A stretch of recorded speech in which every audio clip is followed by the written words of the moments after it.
दोस्तों स्वागत है आपका बिहार न्यूज में। दोस्तों मैं हूं फिरदौस गनी और आप देख रहे हैं केटीवी लाइव। दोस्तों आज हो चुका है 30 मई 2021। तो आज की बिहार की टॉप न्यूज लेकर आए हैं आपके लिए।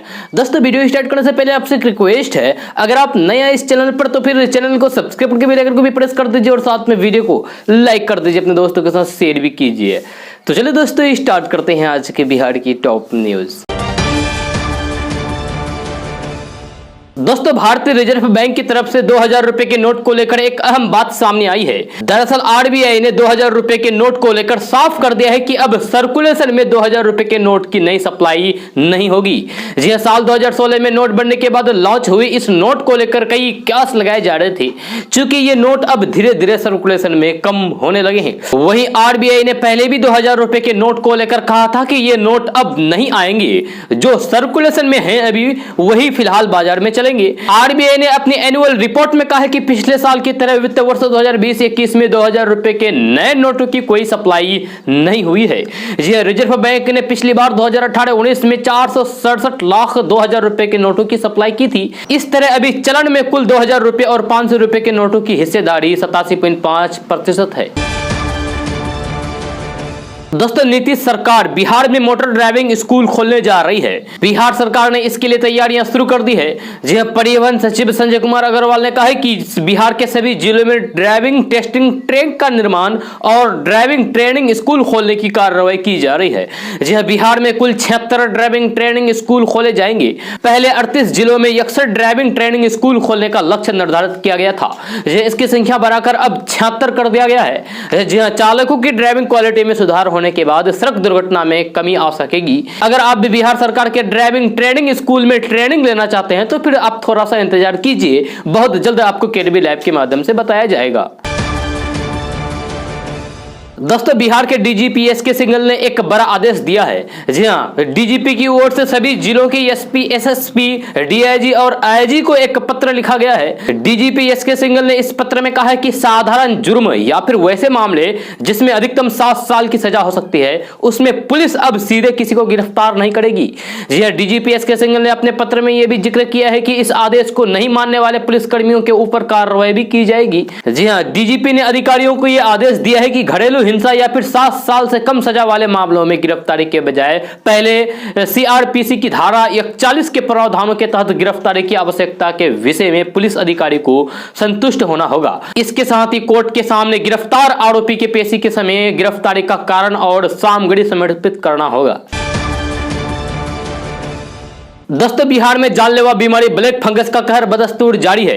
जी हां, बिहार सरकार ने पहले ही इस बीमारी को महामारी घोषित कर दिया है, लेकिन अब मुख्यमंत्री नीतीश कुमार ने एक बड़ा ऐलान कर दिया है। जी हां, शनिवार को सीएम नीतीश कुमार ने कहा है कि बिहार के सभी मेडिकल कॉलेज और अस्पतालों को ब्लैक फंगस से पीड़ित मरीजों के इलाज के लिए तैयार किया जा रहा है। जी हां, कल बिहार के मुख्यमंत्री नीतीश कुमार ने ब्लैक फंगस के बढ़ते खतरे को देखते हुए चिंता जाहिर की। जी सीएम नीतीश कुमार ने ट्वीट करके बताया है कि बिहार में ब्लैक फंगस के मरीजों की संख्या में वृद्धि हुई है, इसीलिए स्वास्थ्य विभाग को सभी चिकित्सा महाविद्यालय एवं अस्पतालों में इसके इलाज के लिए आवश्यक व्यवस्था करने को कहा गया है। मुख्यमंत्री ने कोरोना महामारी को लेकर भी लोगों को सतर्क रहने को कहा है। सीएम नीतीश कुमार ने कहा है कि कोरोना महामारी से बचाव के लिए लगातार सावधानी जरूरी है। आपको बता दूं कि बिहार में कोरोना का संक्रमण पहले से बहुत हद तक कम हुआ है। यह लॉकडाउन का भी काफी सकारात्मक असर देखने को मिल रहा है, लेकिन चिंता की बात यह है कि ब्लैक फंगस के मामले बड़ी तेजी से बढ़ रहे हैं।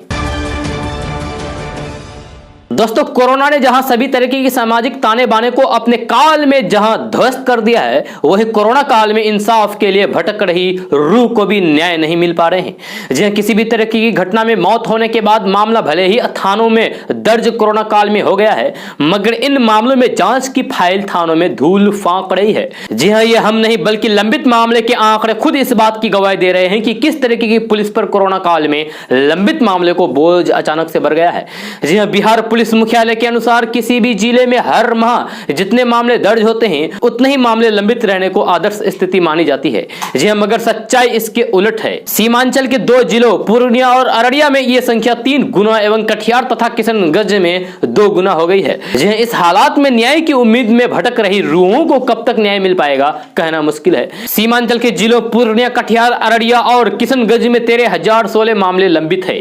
जी हां, यानी कि मामले बाकी है, जिसमें सबसे अधिक अररिया जिले में 5,931 मामले बाकी है। वही पूर्णिया जिले में 4,596 मामले अटका हुआ है। कटिहार जिले की बात करें तो कटिहार में 1990 मामले अभी लटका हुआ है। वही किशनगंज में कुल 499 मामले लटका हुआ है, जिसमें से 350 गंभीर मामले और 149 सामान्य मामले लटका हुआ है। दोस्तों, बीजेपी प्रवक्ता संबित पात्रा आपको रोज टेलीविजन स्क्रीन पर बहस करते दिखाई देते हैं। जी हां, ज्यादातर वो आक्रामक मुद्रा में विपक्षी दलों को घेरते नजर आ रहे हैं, लेकिन अब एक डिबेट के दौरान उनसे बहुत बड़ी गलती हो गई, जिसको लेकर उन्हें ट्रोल किया जा रहा है। इससे पहले वायरल हुए एक दूसरे वीडियो में वे 5 ट्रिलियन इकोनॉमी की बात कर रहे थे, लेकिन जब उनसे ट्रिलियन में जीरो पूछा गया तो वह नहीं बता पाए, जिसके बाद उनकी काफी किरकिरी हुई थी। जी हां, दरअसल न्यूज चैनल इंडिया टीवी पर कोरोना और फिर वैक्सीनेशन को लेकर एक डिबेट हो रही थी, जिसमें कांग्रेस की ओर से राधिका खेरा और बीजेपी की ओर से संबित पात्रा मौजूद थे। इसी दौरान राधिका ने पात्रा से पूछा कि बताओ भारत में कुल कितने राज्य हैं, जिस पर संबित पात्रा ने कहा कि पता है भारत में 30 राज्य हैं। मैं यहाँ झकझकी करने थोड़ी ना आया हूँ, भारत में 30 राज्य हैं। जी हां, इस गलती को उनके विरोधी कहां छोड़ने वाले थे। जी हां, उन्होंने तुरंत उस हिस्से का वीडियो बनाकर वायरल कर दिया, जिस वजह से अब संबित पात्रा को ट्रोल किया जा रहा है। तो चलिए आपको बताते हैं कि आखिर भारत में अभी कुल मौजूदा समय में कुल कितने राज्य हैं। तो यूपीए की सरकार के दौरान, यानी कि कांग्रेस सरकार के दौरान भारत में 28 राज्य हुआ करते थे, लेकिन 2014 में केंद्र ने आंध्र प्रदेश और तेलंगाना का विभाजन कर दिया, जिसके बाद राज्यों की संख्या 29 पहुंच गई। फिर 2019 में बड़ा फैसला लेते हुए मोदी सरकार ने जम्मू कश्मीर से धारा 370 हटाते हुए उसे 2 भागों में बांट दिया और केंद्र शासित प्रदेश घोषित कर दिया। ऐसे में अभी मौजूदा वक्त में राज्यों की संख्या 28 है और केंद्र शासित प्रदेशों की संख्या 8 है। और दोस्तों, व्हाट्सएप ने अपने प्राइवेसी पॉलिसी को लेकर बड़ा ऐलान किया है। जी हां, व्हाट्सएप ने कहा है कि अब वह उन यूजर्स को मैसेज करने से नहीं रोकेगा जो कंपनी की प्राइवेसी पॉलिसी को नहीं मानेंगे। जी हां, व्हाट्सएप ने इस महीने ऐलान किया है कि वह उन यूजर्स के अकाउंट को नहीं रिमूव करेगी जिन्होंने कंपनी की नई प्राइवेसी पॉलिसी को मानने से इनकार कर दिया है। जी हां, फिलहाल वर्तमान के लिए यही फैसला फाइनल है। TNW की रिपोर्ट के अनुसार व्हाट्सएप ने अब उस आइडिया को ड्रॉप कर दिया जिसमें कहा गया था कि अगर यूजर्स कंपनी की नई प्राइवेसी पॉलिसी नहीं मानेंगे तो उनका अकाउंट हटा दिया जाएगा। जी हां, यूजर्स को पहले इन ऐप पर नोटिफिकेशन के जरिए यह जानकारी दी गई थी, लेकिन भारतीय यूजर्स के जरिए विरोध झेलने के बाद व्हाट्सएप ने 8 फरवरी की डेडलाइन को बढ़ाकर 15 मई तक कर दिया था, लेकिन इससे भी व्हाट्सएप की दिक्कतें खत्म नहीं हुई। ऐसे में अब व्हाट्सएप ने कहा है कि हमने कई प्राइवेसी एक्सपर्ट से इस मामले में बात की और फिलहाल ये क्लियर कर देना चाहते हैं कि फिलहाल उन यूजर्स के लिए कोई ऐसा प्लान नहीं है जिसमें व्हाट्सएप को उनके लिए लिमिट कर दिया जाएगा, लेकिन हां, हम बार बार यूजर्स को अपडेट देते रहेंगे। कुरान में 26 आयतों को हटाने के लिए शिया वक्फ बोर्ड के पूर्व चेयरमैन वसीम रिजवी ने प्रधानमंत्री नरेंद्र मोदी को पत्र लिखा है। जी वसीम रिजवी ने प्रधानमंत्री को पत्र लिखते हुए कहा है कि मदरसों में बच्चों को कुरान की इन आयतों को पढ़ाया जा रहा है, जिससे उनका जहन कट्टरपन की ओर बढ़ रहा है। जी हाँ, यह कहना है वसीम रिजवी का। उन्होंने कहा है कि इन 26 आयतों में हिंसा की शिक्षा दी गई है और कोई भी ऐसी तालीम जो आतंकवाद को बढ़ावा देती है उसे रोका जाना चाहिए। जी हाँ, यह कहना है वसीम रिजवी का। आपको बता दें कि वसीम रिजवी खुद एक शिया मुस्लिम हैं। जी वे उत्तर प्रदेश के शिया वक्फ बोर्ड के अध्यक्ष रहे हैं और इस नाते उनका सक्रिय राजनीति में भी काफी दखल रहा था। जी शिया परिवार में जन्मे वसीम रिजवी के पिता रेलवे के कर्मचारी थे। वसीम की कम उम्र में ही उनके वालिद का इंतकाल हो गया। इसके बाद वसीम रिजवी उच्च शिक्षा पाए बगैर कम उम्र में ही काम करने लगे।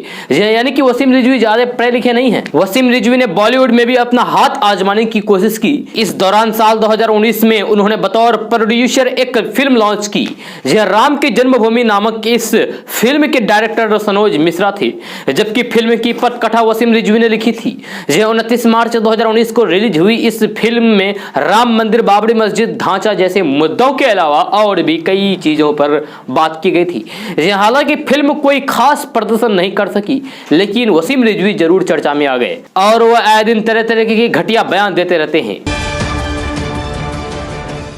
दोस्तों, बिहार के पटना, भोजपुर, सारण, रोहतास और औरंगाबाद जिलों में घर बनाने के लिए आम लोगों को बालू नहीं मिल रहा है। जी हां, वहीं इस संबंध में खान एवं भूतत्व विभाग के आला अधिकारी और मंत्री इन जिलों में बालू की कमी से इनकार कर रहे हैं। जी हां, उनका दावा है कि पर्याप्त मात्रा में बालू उपलब्ध है। जी हां, दरअसल 1 मई से 5 जिलों में नदी घाटों के बंदोबस्तधारियों ने बालू घाटों का संचालन बंद कर दिया है। जी हां, इसके बाद से अवैध बालू खनन और उसकी ढुलाई की खबरें मिलने के बाद उसके खिलाफ लगातार छापेमारी और धरपकड़ अभियान चल रहा है। सूत्रों का कहना है कि 5 जिलों में अवैध खनन बंद होने के बाद इस समय बालू माफिया सक्रिय हो गए हैं। जी हां, राजधानी पटना का यह हाल है कि वैध तरीके से बालू उपलब्ध नहीं है और कालाबाजारी के तहत अधिक ऊंची कीमत पर बालू उपलब्ध करवाया जा रहा है। दोस्तों, प्रधानमंत्री नरेंद्र मोदी के नेतृत्व में बीजेपी सरकार के दूसरे कार्यकाल 2 साल पूरे हो रहे हैं। जी ऐसे में एबीपी न्यूज और सी वोटर ने एक सर्वे किया है जिसमें लोगों से प्रधानमंत्री नरेंद्र मोदी के दूसरे कार्यकाल को लेकर कई अहम सवाल पूछे हैं। हिंदुस्तान कोरोना की दूसरी लहर को झेल रहा है, तो ऐसे में देश की जनता प्रधानमंत्री नरेंद्र मोदी और उनकी सरकार को लेकर क्या राय रखती है। यह सर्वे में जब लोगों से पूछा गया है कि मोदी सरकार के दूसरे कार्यकाल में लोगों की सबसे बड़ी नाराजगी क्या है, तो सर्वे के मुताबिक 44% शहरी और 40% ग्रामीण लोगों ने कहा है कि सरकार के कोरोना से निपटने के तरीके से नाराजगी दिखी। वहीं 20% शहरी लोगों ने और 25% ग्रामीण लोगों ने कृषि कानून को लेकर नाराजगी जाहिर की। 9% शहरी और ग्रामीण लोगों ने कहा है कि सीए को लेकर दिल्ली दंगों पर नाराजगी जाहिर की। जी हां, वही 10% ग्रामीण और 7% शहरी लोगों ने भारत चीन सीमा विवाद को बताया। लोगों से पूछा गया है कि भारत की आज सबसे बड़ी परेशानी क्या है, तो 36% लोगों ने कोरोना को, 18% लोगों ने बेरोजगारी को, 10% लोगों ने महंगाई को, 7% लोगों ने भ्रष्टाचार को, 5% लोगों ने गरीबी और 4% लोगों ने कृषि को बड़ी परेशानी बताया। जब लोगों से पूछा गया है कि मोदी सरकार में क्या कोरोना वैक्सीन का इंतजाम ठीक है, तो इसका 51% शहरी लोगों ने हां में जवाब दिया, जबकि 42% ग्रामीणों ने भी हां कहा। लेकिन 38% लोगों ने यह माना था कि मोदी सरकार ने वैक्सीन का इंतजाम ठीक से नहीं किया। तो वही 46% ग्रामीण लोगों ने भी माना है कि मोदी सरकार ने वैक्सीन का इंतजाम ठीक ढंग से नहीं किया। लॉकडाउन को लेकर जब सवाल किया गया कि क्या पिछले साल पूरे देश में लॉकडाउन लगाना सही था, तो शहरी क्षेत्र के 76% और ग्रामीण क्षेत्र के 65% लोगों ने पिछले साल पूरे देश में लॉकडाउन लगाने को सही माना, जबकि शहरी क्षेत्र के 17% और ग्रामीण क्षेत्र के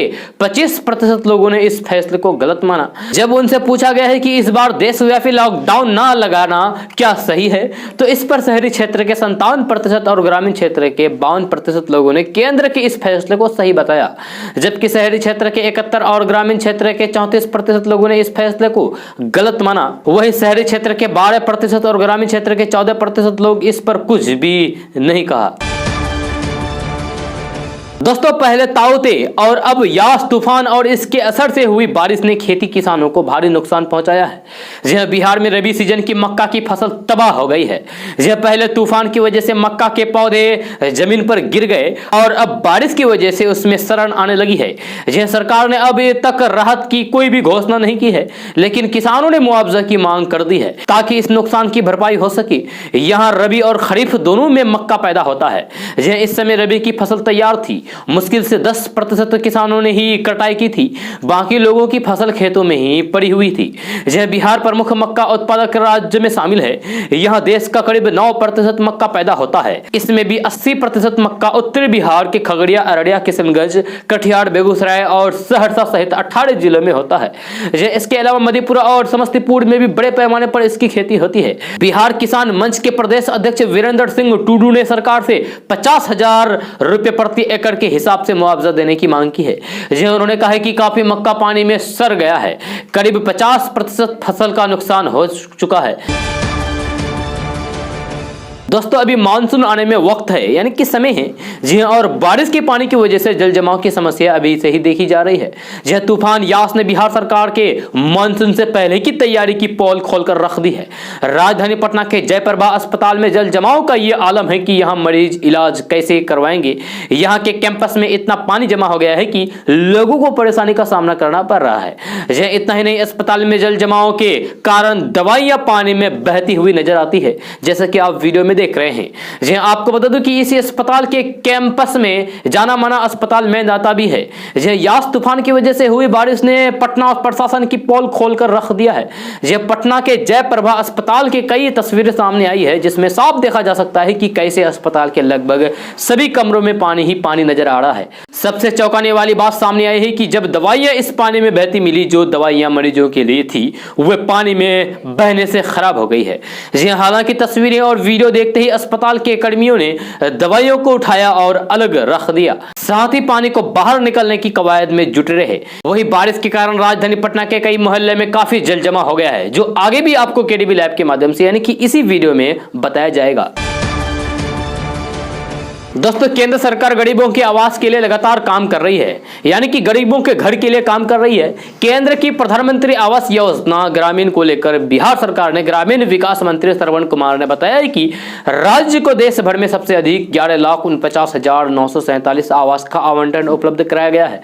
यह ग्रामीण विकास मंत्री श्रवण कुमार ने बताया है कि बिहार राज्य के गाँव के करीब आवास विहीन योग्य परिवार के लिए प्रधानमंत्री आवास योजना के तहत पक्का मकान बनाने के लिए अनुदान राशि के रूप में 1,20,000 रुपए एवं उग्रवाद प्रभावित 11 IAP जिलों में 1,30,000 रुपए दिए जाते हैं, जिसमें से 60% राशि केंद्र सरकार के द्वारा तथा 40% राशि बिहार सरकार के द्वारा उपलब्ध कराई जाती है। उन्होंने आगे कहा है कि साल 2022 तक सबके लिए आवास को लक्ष्य बनाकर इस योजना पर काम किया जा रहा है।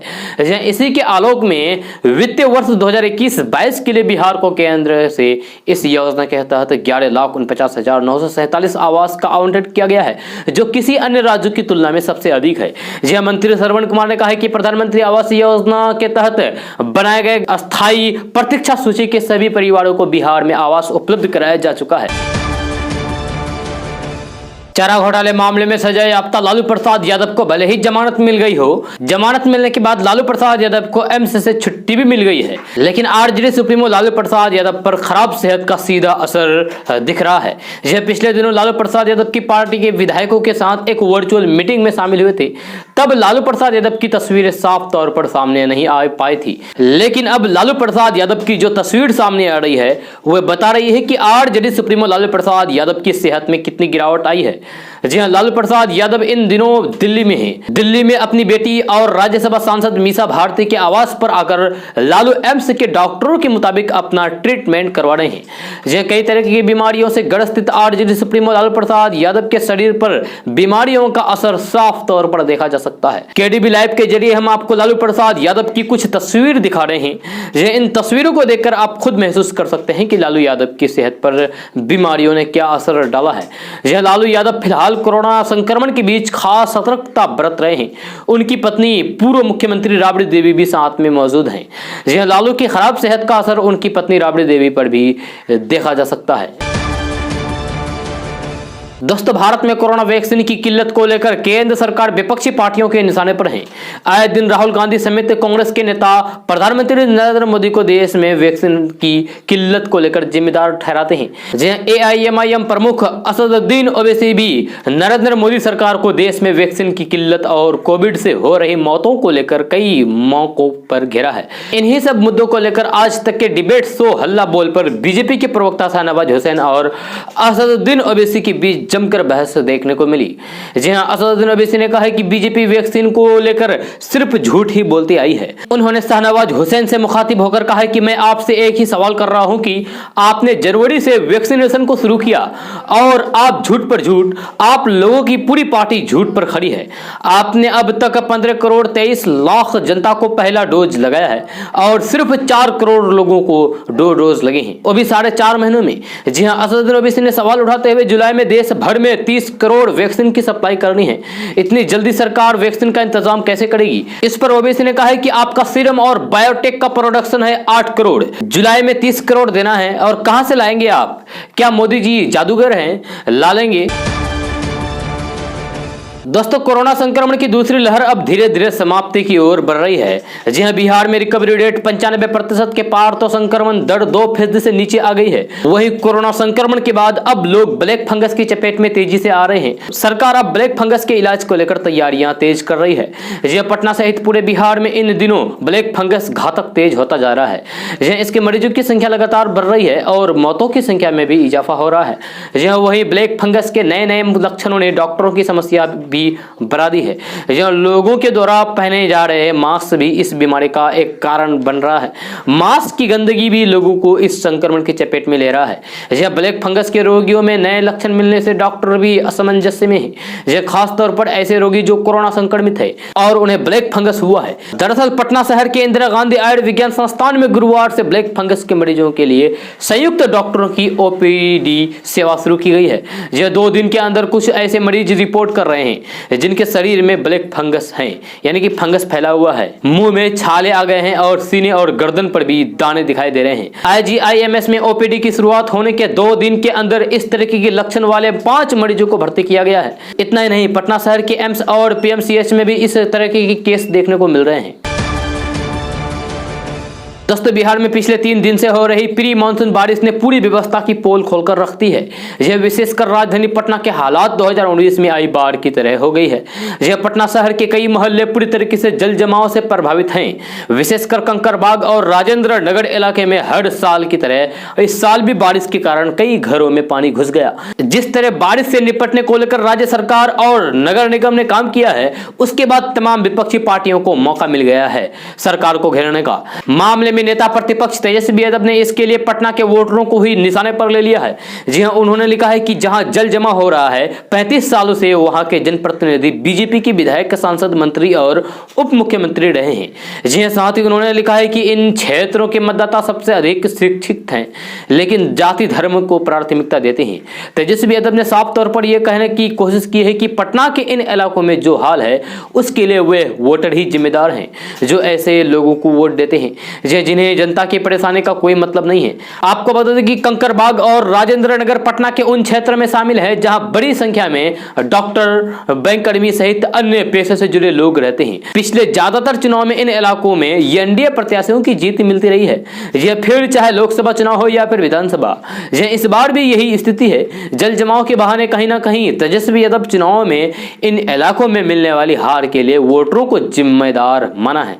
यह जल जमाव से निपटने के लिए वे राज्य सरकार और नगर निगम की नाकामियों को ठिकरा और सीधे तौर पर उन वोटरों को देने की कोशिश कर रहे हैं जिनके कारण उन्हें बार बार हार का सामना करना पड़ता है। दोस्तों, बिहार में कोरोना महामारी के बढ़ते प्रभाव के कारण 1 जून तक लॉकडाउन लगाया गया है, जिसके कारण बिहार के सभी स्कूल बंद हैं। इससे बच्चों की पढ़ाई प्रभावित हो रही है तथा बच्चे ठीक तरीके से पढ़ाई नहीं कर पा रहे हैं। यह मीडिया रिपोर्ट के मुताबिक बिहार के स्कूल खोले जाने के एक सवाल का जवाब देते हुए बिहार के शिक्षा मंत्री विजय कुमार चौधरी ने कहा है कि अभी तो बिहार में लॉकडाउन है, ऐसे में स्कूल खोलने का फैसला नहीं किया जा सकता। जी हां, उन्होंने मीडिया के सवाल का जवाब देते हुए ये भी कहा है कि सभी जानते हैं कि बच्चों की वैक्सीन का ट्रायल अभी चल रहा है। जी हां, कोरोना से बचाव का अंतिम निदान तो अभी वैक्सीन ही है, लेकिन स्कूल खोलने का फैसला कोरोना की परिस्थितियों को देखते हुए लिया जाएगा। शिक्षा मंत्री विजय कुमार चौधरी ने कहा कि क्राइसिस मैनेजमेंट कमेटी से विचार विमर्श के बाद सरकार तय करेगी कि लॉकडाउन बढ़ाना है या फिर नहीं। यह उसी हिसाब से स्कूलों का खुलना भी तय होगा। यह अभी फिलहाल इस पर कोई चर्चा नहीं चल रही है। आपसे सवाल यह है कि 1 जून के बाद क्या बिहार में लॉकडाउन को आगे बढ़ाया जाएगा या नहीं? नीचे कमेंट बॉक्स में कमेंट करके जरूर बताइए। दोस्तों, कोरोना संकट के बीच सरकारी स्कूल के बच्चों के लिए स्मार्ट क्लास की व्यवस्था की गई है। जी हां, डीडी बिहार पर बच्चों के लिए शैक्षणिक कार्यक्रम प्रसारित किया जा रहा है, लेकिन पिछले 2 दिनों से बच्चों की पढ़ाई ठप है। बिजली के कारण शहर से लेकर गांव तक के बच्चे दूरदर्शन पर प्रसारित होने शैक्षणिक कार्यक्रम को नहीं देखा पा रहे हैं। जी हां, यास तूफान के कारण तेज आंधी और बारिश से उत्पन्न हुई बिजली संकट के कारण ग्रामीण इलाकों के बच्चों को इसके अधिक परेशानी का सामना करना पड़ा है। यह 6वीं से लेकर 8वीं और 9वीं से लेकर 12वीं तक के बच्चे डीडी बिहार में प्रसारित होने वाले शैक्षणिक कार्यक्रम को नहीं देख पा रहे हैं। दोस्तों, मोदी सरकार ने छात्रों के हित में बड़ा फैसला लिया है। यह मिड डे मील योजना के तहत 1 से 8वीं कक्षा तक के छात्रों के खाते में सीधे पैसा ट्रांसफर किया जाएगा। यह दोपहर भोजन योजना यानी कि मिड डे मील के तहत छात्रों को प्रत्यक्ष लाभ आंतरिक के जरिए पैसा मुहैया कराने का फैसला किया है। केंद्रीय शिक्षा मंत्री रमेश पोखरियाल निशंक ने 11 करोड़ 80 लाख छात्रों को विशेष राहत उपायों के तौर पर यह सहायता उपलब्ध कराने के लिए प्रस्ताव को मंजूरी दे दी है। सरकार के इस उपाय से देश में सरकारी और सरकारी सहायता प्राप्त स्कूलों में 1 से 8वीं कक्षा तक के छात्रों को लाभ होगा। शिक्षा मंत्रालय के मुताबिक केंद्र सरकार इसके लिए राज्य और केंद्र शासित प्रदेशों को 1200 करोड़ रुपए की अतिरिक्त राशि मुहैया कराएगी। इस निर्णय से कोरोना महामारी के दौरान बच्चों को जरूरी पोषण उपलब्ध कराने और फिर उनकी रोग प्रतिरोधक क्षमता बढ़ाने में मदद मिलेगी। इस बात की जानकारी केंद्रीय शिक्षा मंत्री डॉक्टर रमेश पोखरियाल निशंक ने ट्वीट करके बताया है। दोस्तों, बिहार में चक्रवाती तूफान यास से दरभंगा में एक, बांका में एक, मुंगेर में एक, बेगूसराय में एक, गया में एक, भोजपुर में एक और पटना में एक व्यक्ति की जान चली गई है और इस पर मुख्यमंत्री नीतीश कुमार ने गहरी संवेदना व्यक्त की है। मुख्यमंत्री नीतीश कुमार ने कहा है कि आपदा की इस घड़ी में वे प्रभावित परिवारों के साथ हैं। मुख्यमंत्री ने मृतक के परिजनों को 4-4 लाख रुपए अविलंब अनुग्रह अनुदान उपलब्ध कराने का निर्देश दिया है। जब मुख्यमंत्री ने यास चक्रवाती तूफान में बेगूसराय के 4, बांका में 1 और गया के 1 घायल व्यक्ति के समुचित इलाज का निर्देश दिया है और जल्द ही स्वस्थ होने की कामना की है। जब मुख्यमंत्री नीतीश कुमार ने लोगों से अपील की है कि आपदा प्रबंधन विभाग द्वारा समय समय पर जारी किए गए सुझावों का अनुपालन करें। दोस्तों, बिहार के भागलपुर जिले के जवाहरलाल नेहरू मेडिकल कॉलेज अस्पताल में शुक्रवार को महिला कोरोना मरीज के परिजनों ने जमकर बवाल किया। यहां अस्पताल के आईसीयू में भर्ती महिला के इलाज में लापरवाही का आरोप लगाते हुए परिजनों ने आईसीयू वार्ड में जमकर तोड़फोड़ की। गुस्साए परिजनों ने वार्ड में लगे एसी समेत कई मेडिकल उपकरण को तोड़फोड़ डाला। इस दौरान बीच बचाव करने आए स्वास्थ्य कर्मियों को भी परिजनों ने जमकर पीटा। इधर घटना की सूचना मिलते ही बराड़ी थाना पुलिस मौके पर पहुंची और तोड़फोड़ करने वाले 2 आरोपियों को गिरफ्तार कर लिया है। हालांकि हिरासत में लिए गए सचिन ने खुद को बेकसूर बताते हुए कहा कि उसकी दीदी प्रति कुमारी पिछले 15 मई से मायागंज अस्पताल में कोरोना वार्ड में इलाज चल रहा है। हालात चिंताजनक बताए जाने के बाद वे अस्पताल पहुंचा था, जिसके बाद पुलिस ने उसे हिरासत में ले लिया। दोस्तों, बिहार में जानलेवा बीमारी ब्लैक फंगस का कहर बदस्तूर जारी है। कल इस खतरनाक बीमारी से 2 और लोगों की जान चली गई है। बताया जा रहा है कि ब्लैक फंगस का इन्फेक्शन दोनों मरीजों के दिमाग तक पहुंच गया था, जिसके कारण उनका दिमाग ऑपरेशन लायक भी नहीं बच पाया था। अंत में दोनों मरीज जिंदगी की जंग हार गए। कल राजधानी पटना के अस्पताल में ब्लैक फंगस के 11 नए मरीजों को भर्ती किया गया, जबकि 2 लोगों की जान चली गई। बताया जा रहा है कि IGIMS में भर्ती एक मरीज की मौत हुई, जबकि दूसरे ने एम्स में इलाज के दौरान दम तोड़ा। ब्लैक फंगस इनके दिमाग तक पहुंच चुका था, इसीलिए डॉक्टर इन्हें नहीं बचा पाए। दोस्तों, बिहार के किसानों के लिए बड़ी खुशखबरी है। लगातार 2 चक्रवात टाकटे और यास की वजह से बिहार में भरपूर बारिश हो गई है। इसका फायदा धान की रोपनी समेत तमाम खरीफ फसलों को होगा। वहीं एक और अच्छी खबर यह है कि चक्रवात यास भले ही बिहार से गुजर गया, लेकिन ये मानसून को मजबूत दे गया। फिलहाल अंडमान निकोबार द्वीप समूह के आसपास दक्षिण पश्चिमी मानसून काफी तेज हो गया है। अगले 2 दिनों में दक्षिणी पश्चिमी मानसून की केरल में दस्तक देने की संभावना है। इसके बाद धीरे धीरे इसके उत्तर भारत की ओर आगे बढ़ने की उम्मीद है। इस तरीके से 12 और 13 जून को दक्षिणी पश्चिमी मानसून बिहार में दस्तक दे देगा। दोस्तों, देश के किसी भी कोने में बैठे बैठे आप दिल्ली के एम्स और सफदरगंज के डॉक्टरों से कोरोना संक्रमण, ब्लैक फंगस और तीसरी लहर में बच्चों को कैसे बचाव करें, इस बारे में परामर्श ले सकते हैं। जी, देश के गांवों तक कोरोना संक्रमण का सही और समय पर इलाज पहुंचाने, ब्लैक फंगस और तीसरी लहर को मात देने के लिए दिल्ली सफदरगंज के डॉक्टर, स्वास्थ्य कर्मी एकजुट होकर आगे आए हैं। अपनी इस पहल में उन्होंने एक हेल्पलाइन नंबर भी शेयर किया है और ये नंबर है 7827476983। ये नंबर जारी किया गया है। इस नंबर में निःशुल्क परामर्श की सुविधा दी जा रही है। कोरोना रोगी कहीं भी हो, कहीं से भी हो, हेल्पलाइन नंबर पर अपनी रिपोर्ट की कॉपी PDF प्रारूप में व्हाट्सएप करें। उनकी समस्या के जवाब में विशेष डॉक्टरों की सलाह और परामर्श उन्हें दिया जाएगा। पिछले 10 दिन से अधिक समय से ये हेल्पलाइन नंबर शुरू है। कोरोना संक्रमित मरीज जिन्हें पहले से ही शुगर, पेट और दिल संबंधित बीमारियां थी, उन पर अधिक ध्यान दिया जा रहा है। रोजाना करीब 20 से अधिक लोग संपर्क कर रहे हैं। संपर्क करने वालों में अधिकांश लोग बिहार के हैं। कोरोना के अलावा कैंसर से ग्रसित लोग भी अधिकांश संख्या में संपर्क कर रहे हैं। दोस्तों सरकार द्वारा अब हर गांव में कोविड वैक्सीन एक्सप्रेस भेजकर टीका देने की व्यवस्था करा दी गई है। इसके बावजूद लोगों में उत्साह नजर नहीं आ रहा है। जहां लोगों के मन में टीके को लेकर डर और आशंका है। गांव में टीका एक्सप्रेस के पहुंचते ही लोग अपने घरों में छिप जा रहे हैं। कई पंचायतों से वैक्सीन एक्सप्रेस विरंग वापस लौट रहे हैं। दोस्तों लॉकडाउन की वजह से पटना जिले के लगभग 10,000 छोटी बड़ी खुदरा थोक एवं रेडीमेड की दुकानें पिछले एक माह से ताला लटका हुआ है। इसको लेकर कारोबारियों के पास आर्थिक संकट पैदा हो गया है। लगभग 2,000 करोड़ रुपए से अधिक का कपड़ा कारोबार प्रभावित हुआ है। जो कारोबारियों के अनुसार लगन को लेकर कारोबारियों ने नए डिजाइन और स्टॉक मंगवाए थे, वे आज दुकान और गोदाम में धूल फांक रहा है। जो लगन का सीजन इस बार निकल चुका है। सेल नहीं होने के कारण कारोबारियों का करोड़ रुपए फंस गया है। यह कपड़ा कारोबार मुख्य रूप से उधारी पर चलता है। लेन देन का चक्र थम सा गया है। करोड़ों रुपए मंडी में अटके हुए हैं।